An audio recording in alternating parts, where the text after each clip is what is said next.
प्यारे बच्चों, चैप्टर 1 भूगोल में, जिसका नाम है मानव भूगोल, प्रकृति एवं विषय क्षेत्र पढ़ेंगे। भूगोल जो है, कल मैं बताया था कि भूगोल दो प्रकार की इसकी शाखाएं हैं, भौतिक भूगोल और मानव भूगोल। भौतिक भूगोल 11वीं में पढ़ा दिया गया है।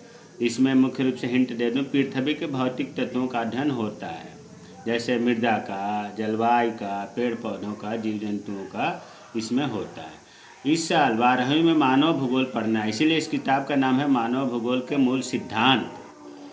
मानव भूगोल क्या है? मानव भूगोल वह विज्ञान है जिसमें मनुष्य और उनके भौतिक पर्यावरण के मध्य संबंधों का अध्ययन किया जाता है। मानव भूगोल में दो चीज़ आपको याद रखना है, एक तो याद रखना है मनुष्य और दूसरा याद रखना है भौतिक पर्यावरण। इन दोनों के बीच में क्या संबंध है, मनुष्य का भौतिक पर्यावरण पर क्या प्रभाव पड़ता है, भौतिक पर्यावरण का मनुष्य पर क्या प्रभाव पड़ता है, मानव भूगोल के अंतर्गत अध्ययन किया जाता है। अब बात आती है कि भौतिक पर्यावरण क्या है। तो देखिए, पर्यावरण का मतलब जो हमारे चारों ओर घेरा है उसे पर्यावरण कहते हैं। यह दो प्रकार का होता है, भौतिक पर्यावरण जिसको प्राकृतिक पर्यावरण भी कहा जाता है, दूसरा होता है सांस्कृतिक पर्यावरण जिसका दूसरा नाम है मानव निर्मित पर्यावरण। भौतिक पर्यावरण नाम से लग रहा है प्राकृतिक, जो प्रकृति के द्वारा चारों ओर स्थल मंडल में जो चीज़ है, वायुमंडल में, जल मंडल में, जैव मंडल में, सबके सभी तत्व, ताप हो, हवा हो, जल हो, इन सब को प्राकृतिक पर्यावरण या भौतिक पर्यावरण कहते हैं। सांस्कृतिक पर्यावरण, भौतिक पर्यावरण को मानव अपने ज्ञान से, बुद्धि से, शक्ति से जो नया पर्यावरण तैयार करता है उसे कहते हैं सांस्कृतिक पर्यावरण। जैसे वनों को काट करके खेती करता है, नगर बसाता है, कारखाने लगाता है, सड़कें बनाता है, ये सब सांस्कृतिक पर्यावरण के अंतर्गत आ गया। तो मानव भूगोल में सांस्कृतिक पर्यावरण नहीं पढ़ना है, भौतिक पर्यावरण, यही चीज़ यहाँ लिखा है कि भौतिक पर्यावरण। तो अब आप समझ गए होंगे कि भौतिक पर्यावरण का मतलब प्राकृतिक पर्यावरण से है जिसमें पूरा मंडल आ जाता है, चारों मंडल आ जाते हैं, स्थल, वायु, जल और जैव। इन चारों का मनुष्य पर क्या प्रभाव पड़ता है, इन संबंधों का अध्ययन किया जाता है मानव भूगोल में। मानव भूगोल की शाखाएं कल हमने बताया था, बहुत महत्वपूर्ण है, फिर भी थोड़ा सा रिपीट कर दें। मानव भूगोल की शाखाएं आर्थिक भूगोल, सामाजिक भूगोल, सैन्य भूगोल, जनसंख्या भूगोल, राजनीतिक भूगोल, ऐतिहासिक भूगोल, सांस्कृतिक। इम्तिहान में पूछा जाता है कि निम्नलिखित में से कौन सी मानव भूगोल की शाखाएं नहीं है। 3 दे दिया भौतिक भूगोल का, 1 दे दिया मानव भूगोल का, उसे पहचानना पड़ेगा। 3 शाखाओं को याद करने से 1 नंबर का क्वेश्चन पक्का हो जाता है। अगला है भूगोल के अध्ययन के उपागम या रीतियाँ। रीतियाँ मीन्स अप्रोचेज, मेथड। भूगोल के अध्ययन के लिए 2 विधियाँ उपयोग में लाई जाती हैं। पहला है वर्गीकृत या क्रमबद्ध उपागम, दूसरा है प्रादेशिक उपागम। वर्गीकृत या क्रमबद्ध उपागम जिसमें अध्ययन किया जाता है उसको क्रमबद्ध भूगोल भी कहते हैं। प्रादेशिक उपागम का जिसमें प्रयोग करते हैं, जिसमें अध्ययन किया जाता है, उसे प्रादेशिक भूगोल कहते हैं। तो इन दोनों का परिभाषा कभी कभी पूछा जाता है कि प्रादेशिक भूगोल किसे कहते हैं या प्रादेशिक उपागम किसे कहते हैं, क्रमबद्ध उपागम किसे कहते हैं। तो इन दोनों का अंतर अभी कर लेंगे तो डेफिनेशन भी क्लियर हो जाएगा, डिफरेंस भी क्लियर हो जाएगा। पहला अंतर है क्रमबद्ध भूगोल में। क्रमबद्ध भूगोल में किसी प्रदेश के एक विशिष्ट भौगोलिक तत्व का अध्ययन होता है।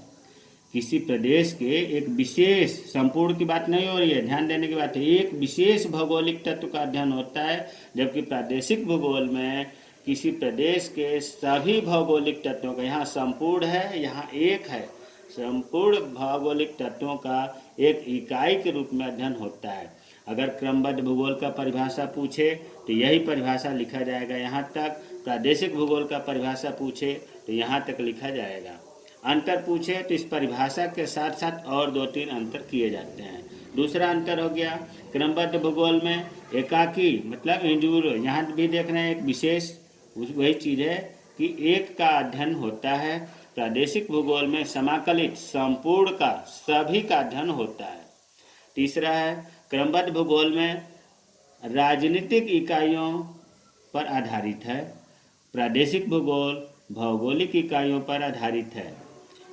चौथा अंतर है क्रमबद्ध भूगोल का कि यह अध्ययन खोज व तथ्यों को प्रस्तुत करता है। क्रमबद्ध भूगोल में नई नई चीज़ें खोजी जाती हैं, नए नए कारण ढूंढे जाते हैं, जबकि प्रादेशिक भूगोल में इन्वायरमेंटल और ह्यूमन के बीच में संबंध को प्रकट करता है। जो मानव भूगोल की परिभाषा है, भौतिक वातावरण और मानव के बीच में, वो प्रादेशिक भूगोल में अध्ययन होता है। अब कुछ इस पाठ के महत्वपूर्ण एक नंबर के क्वेश्चन। ज्ञान की जननी किस विषय को कहा जाता है? कौन ऐसा विषय है जो सभी विषयों की जननी, ज्ञान की जननी कहा जाता है? तो उत्तर है भूगोल, ज्योग्राफी। माता प्रकृति किसे कहते हैं? भौतिक पर्यावरण और सांस्कृतिक पर्यावरण। जो पर्यावरण के दो प्रकार होते हैं, भौतिक और सांस्कृतिक, इसको माता प्रकृति भी कहते हैं।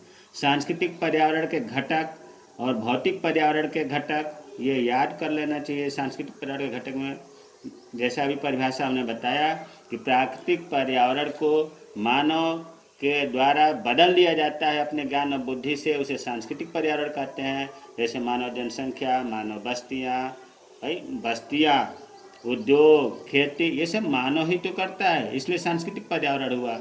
पशुचारण, परिवहन, संचार, मानव व्यवसाय, ये सब सांस्कृतिक पर्यावरण के घटक हैं। रुको और जाओ निश्चयवाद के प्रतिपादक ग्रिफिथ टेलर है। यहाँ हम एक चीज़ बता दें कि एक सिद्धांत है नवनियतिवाद, इसी का दूसरा नाम है रुको और जाओ निश्चयवाद। दोनों एक ही चीज़ है। रुको और जाओ निश्चयवाद पूछ दे कि इसके जन्मदाता कौन है, तो ग्रिफिथ टेलर। या ये पूछे कि नवनियतिवाद के खोज किसने किया, तो ग्रिफिथ टेलर। नवनियतिवाद को ही रुको और जाओ निश्चयवाद भी कहते हैं। महत्वपूर्ण क्वेश्चन फिर रिपीट कर दे रहा हूँ। मानव भूगोल की शाखाओं के नाम जो यहाँ पर 7-8 लिखे गए हैं, इन शाखाओं को याद कर लेंगे। इससे एक एक नंबर के क्वेश्चन पूछे जाते हैं। इसमें अगर कोई किसी को दिक्कत हो तो मेरा मोबाइल नंबर 9719239532 है। खूब मेहनत से इसे बढ़िया से याद करना है, नोट बनाना है। किसी कोई दिक्कत हो तो दिए गए नंबर पर पूछना है। जितना मैं सुंदर लिखा हूँ इससे भी ज़्यादा आपके नोटबुक में होना चाहिए। जय हिंद, जय भारत।